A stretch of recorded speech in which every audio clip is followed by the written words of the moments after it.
Hello everyone. तो आज हम लोग पढ़ेंगे टिम्पैनिक मेम्ब्रेन की ग्रॉस एनाटमी। तो सबसे पहले तो आपको ये पता होना चाहिए कि हमारे पास टिम्पैनिक मेम्ब्रेन जो है वो एक सेमी ट्रांसपेरेंट मेम्ब्रेन होता है। अबाउट 1 सेंटीमीटर इसका डायमीटर होता है और ये हमारे पास सेपरेट करता है the external acoustic meatus from the middle air.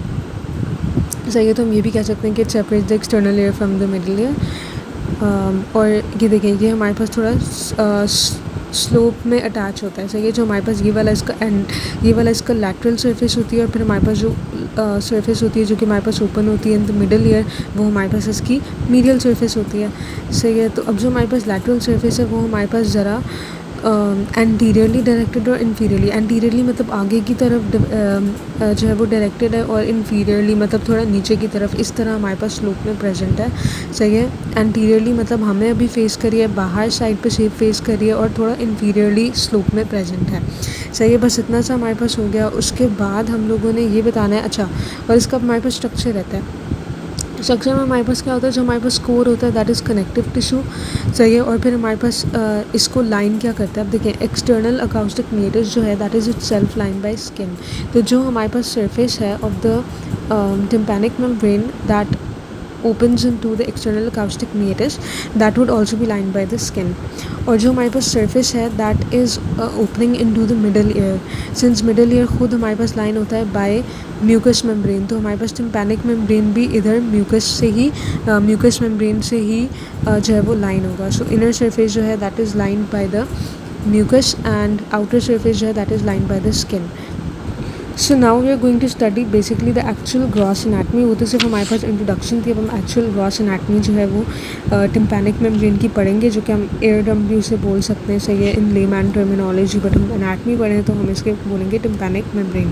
अब टिम्पैनिक मेम्ब्रेन हम इसको इसलिए बोल रहे होते हैं क्योंकि हमारे पास tympanic part of the temporal bone के साथ भी एसोसिएटेड होता है। अच्छा, तो हमारे पास किस तरह ये हमारे पास जो अटैच करता है बोन के साथ, हमारे पास ये जो जैसे टिम्पैनिक मेम्ब्रेन है दिस इज़ ओवल, राइट। तो इसको बिल्कुल हमारे पास सराउंड करा हुआ एक फिब्रो कार्टिलेजिनस रिंग। सही है, अब ये जो हमारे पास फिब्रो कार्टिलेजिनस रिंग होगी, ये हमारे पास इसको अटैच करेगी, टिम्पैनिक मेम्ब्रेन को अटैच करेगी to the tympanic part of the temporal bone से। Now we are going to study the structures जो कि हमारे पास इसमें विजिबल है, उनको हम लेबल करना दिखेंगे और पढ़ेंगे कि वो हमारे पास क्या क्या होते हैं एक्चुअली। सही, तो सबसे पहले हम बिल्कुल सेंटर में आ जाएंगे। ये जो हमें बल्ज नज़र आ रहा है इसको हम कहते हैं अम्बो। सही है, और ये हमारे पास जो मैलियस है उसका, ये हमारे पास मैलियस का जो हैंडल होता है उसका हमारे पास इन्फीरियर पोर्शन है। अब हमारे पास मैलियस बेसिकली होती क्या है, हमारे पास 3 मिडल एयर ऑसिकल्स होते हैं जो हमारे पास, देखिए ये हमारे पास मिडल एयर है ना, इसके अंदर जो हमारे पास 3 बोन्स होती हैं these are known as middle ear ossicles. एक हमारे पास मैलियस होती है, किनगस होता है, स्टेप्स होता है, ये हम बचपन से पढ़ते हुए आ रहे हैं। तो हमारे पास जो मैलियस होती है ना वो अटैच होती है directly to the tympanic membrane on its internal surface or on the surface that opens in the middle ear। सही है, तो उसका जो हमारे पास बल्जेस होते हैं ना वो हमारे पास अपेयर होते हैं ऑन इट्स आउटर सरफेस।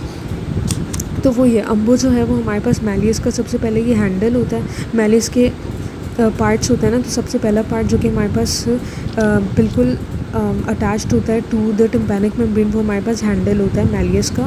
तो हमारे पास बिल्कुल हैंडल का इंफीरियर पोर्शन जो है जब वो हमारे पास टिम्पैनिक मेम्ब्रेन से अटैच होता है तो वो हमारे पास अम्बो फॉर्म करता है। अब हम इस अम्बो से थोड़ा सा सुपीरियरली जाएँ।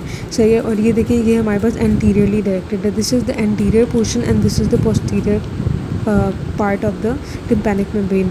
तो ये हमारे पास थोड़ा सा एंटीरियरली डायरेक्टेड है, और ये हमारे पास रिमेनिंग हैंडल है ऑफ द मैलियस। ये हमारे पास सिर्फ इंफीरियर एंड था, ये हमारे पास रिमेनिंग हैंडल है ऑफ द मैलियस। अब बिल्कुल हम हैंडल ऑफ द मैलियस के सुपीरियरली जाएँ तो एक बड़ा सा हमें बल्ज नज़र आ रहा है, ये हमारे पास होता है the lateral process of the malleus. ये हमारे पास होता है lateral process of the malleus. Alright, अब देखें लैटरल प्रोसेस से हम एंटीरियरली जाएँ और पोस्टीरियरली जाएँ, ये हमारे पास कुछ फोल्ड्स बन रहे हैं, इनको हम कहते हैं मेल्यूलर फोल्ड्स। एंटीरियर डायरेक्शन में जो बन रहे हैं उसको हम कहते हैं anterior malleolar fold, posterior direction में जो बन रहे हैं उसको हम कहते हैं पोस्टीरियर मेल्यूलर फोल्ड। अब हमारे पास बिल्कुल फोल्ड से ऊपर ये वाला एक रीजन है जो कि हमारे पास इस तरह से बना हुआ है। सही है, ये वाला जो रीजन है this is very thin region of the tympanic membrane, तो इसको हम कहते हैं पार्स फ्लैसिडा। सही है, फ्लैसिडा का मतलब ही हमारे पास होता है थिन। सही है, फ्लैसिड, तो इस वजह से हम इसको कहते हैं pars flaccida. While the remaining of the entire tympanic membrane जो है वो हमारे पास थिक होती है। उसकी जो हमारे पास सही है वो हमारे पास थिक होती है, तो उसको हम कहते हैं पार्स टेंसा। सही है, जो हमारे पास टेंस है that is completely opposite to flaccid, इस वजह से हम उसको पार्स टेंसा बोलते हैं। We already studied this in biology 9th grade, so you don't have to worry about it. Flaccid and tense क्या होता है, this is what I was talking about कि वी ऑलरेडी स्टडीड। अच्छा खैर, तो अब ये हमारे पास अम्बो है, ये हमारे पास अम्बो हो गया। ये हमारे पास रिमेनिंग प्रोसेस है of the handle of the malleus, sorry remaining part of the handle of the malleus, this is the lateral process of the malleus, anterior malleolar fold, posterior malleolar fold, pars flaccida. अब ये हमारे पास क्या है, तो ये बिल्कुल हम अगर अम्बो से एंटीरियर इन्फीरियरली जाएँ तो हमें एक कोन ऑफ लाइट जो है वो नज़र आएगी। और ये हमारे पास कब इल्यूमिनेटेड सी हमें कोन ऑफ लाइट नज़र आती है, ऑटोस्कोपिक एग्जामिनेशन में। So I hope you guys like this video and thanks for watching.